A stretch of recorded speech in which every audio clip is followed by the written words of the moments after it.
sani poko konyogi kata poko chopo singo mane omegi to kaluwore kod dar makamano kowuok e UDA ka gidhi e DCP mano bende nyalo kelo lwasi mane ahinya te yiero madundo mibo bed ka itimo e kuonde mopogore opogore pachoka. Erokamano Joyce. Number 12, one what more political analysis whether osiepwa ok dwar kata demean koparo ni nitie anything else jomoko ng'eyo analyst kia. Gimomiyo wan analyst ni we invoke some questions ma samoro kata okil go ok invoke nikech okil be seche moko iyudo ka their world view is law.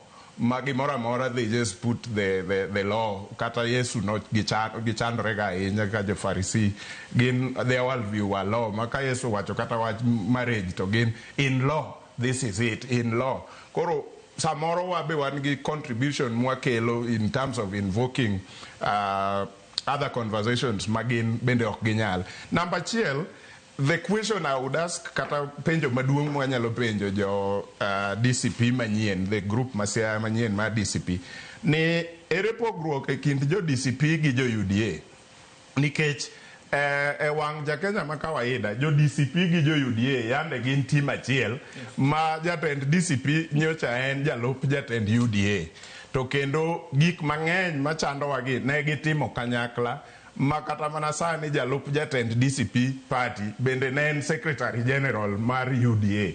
Koro ka jogi te no promise gi gik moko kanyakla kaka UDA ma Siaya to okomiyo gi be okotimo gigo.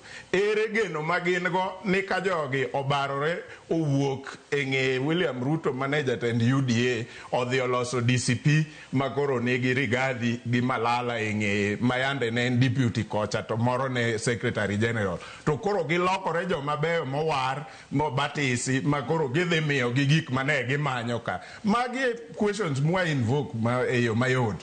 Koro jogo ka jo Siaya go nigi geno ni jok makoro gidilge DCP gi are a whole baptized new members magin richo machon giseweyo. Mano their democratic right. Koro gilu gi aluya mondo gik mane otamo giyude e UDA ka giyude DCP kanyo. But as to whether ni gin gi influence more e Siaya mano to okane nikech kata UDA ne duong' moingo DCP to ne okobedo gi any form of influence e Siaya County kata e Luo Nyanza. Mano watieko gi kanyo. Mogik